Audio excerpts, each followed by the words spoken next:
The Supreme Court has now issued one of the most consequential rulings in modern American history, clarifying the limits of presidential immunity from criminal prosecution. This is a decision that legal experts, politicians, and the public have been waiting for, and it reshapes how accountability at the highest level of government will work going forward. In more than 2 centuries of constitutional history, the court had never directly answered this question. That alone makes this ruling historic. At the center of the decision is a fundamental distinction: what actions qualify as official presidential acts, and which do not. Chief Justice John Roberts authored the majority opinion, signaling the importance the court places on defining the boundaries of executive power. According to the ruling, a president has absolute immunity from criminal prosecution for actions that fall squarely within their core constitutional authority. This includes powers that are exclusive and essential to the functioning of the executive branch. Beyond that narrow core, the court established that presidents are entitled to presumptive immunity for other official acts performed while in office. That means prosecutors face a higher burden when attempting to bring criminal charges related to actions taken as part of official duties. However, and this is critical, the court made it clear that there is no immunity at all for unofficial acts.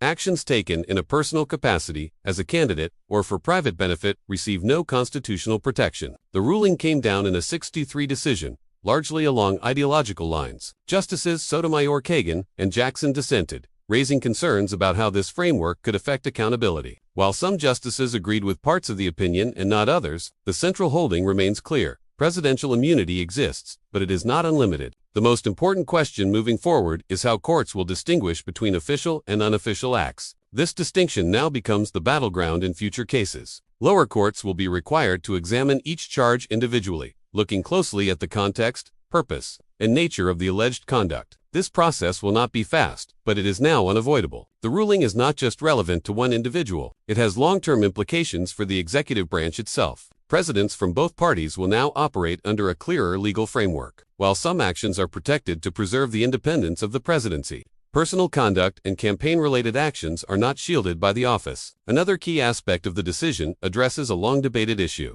Courts have made it clear that a president cannot pardon themselves. The reasoning is rooted in the nature of the pardon power itself. A pardon is an act of mercy, granted by one authority to another individual. Granting mercy to oneself contradicts the basic principles of law and justice. This closes the door on a legal theory that had never been tested but was frequently discussed. The court also emphasized that immunity does not apply to impeachable offenses. If conduct is serious enough that it could lead to impeachment and removal by Congress, it does not receive protection from criminal accountability after leaving office. This links the political process of impeachment with the legal process of prosecution in a way that reinforces accountability rather than undermining it. Once a president leaves office, they return to the status of a private citizen. At that point, criminal cases can proceed like any other. Evidence can be introduced, trials can move forward, and verdicts can be reached. The presidency does not provide lifelong legal shelter. This ruling fundamentally changes how Americans think about presidential accountability. For decades, there was an assumption that the office provided broad protection from the legal system. The court has now drawn a firm line. Constitutional duties are protected. Personal actions are not. The office does not exist to protect the individual occupying it from the consequences of private misconduct. History provides important context here. During Watergate, President Richard Nixon avoided prosecution only because he received a pardon from his successor, Gerald Ford.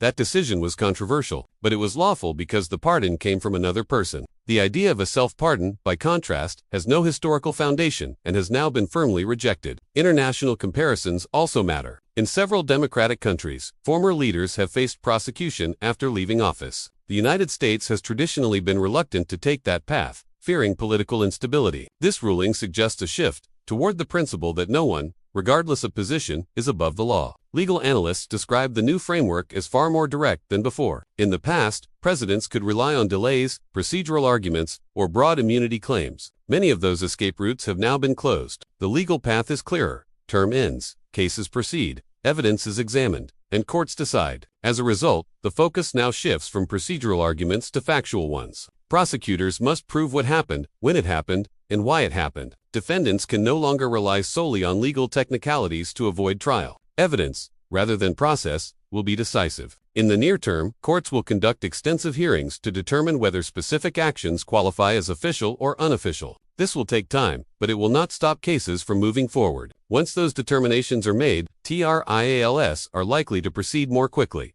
Asterisk, the ruling also changes incentives for future presidents. Knowing that their actions may later be scrutinized by prosecutors could lead to more cautious behavior. Some argue this promotes ethical governance, while others worry it could discourage decisive leadership. That debate will continue.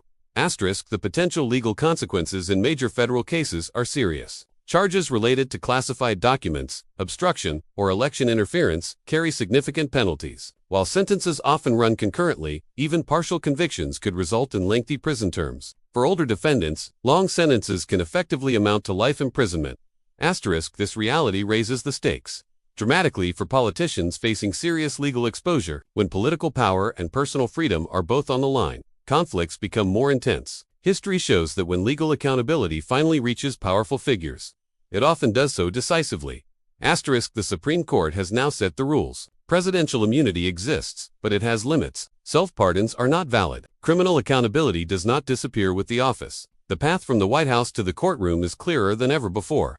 Asterisk, this represents a major shift in American constitutional law. The presidency remains powerful, but it is no longer legally untouchable. As courts apply these standards in real cases, and as future presidents adjust their behavior, the long-term effects of this ruling will continue to shape American democracy. Asterisk, what is certain is that the United States has entered a new era of executive accountability, one where the rule of law applies even at the very highest levels of power.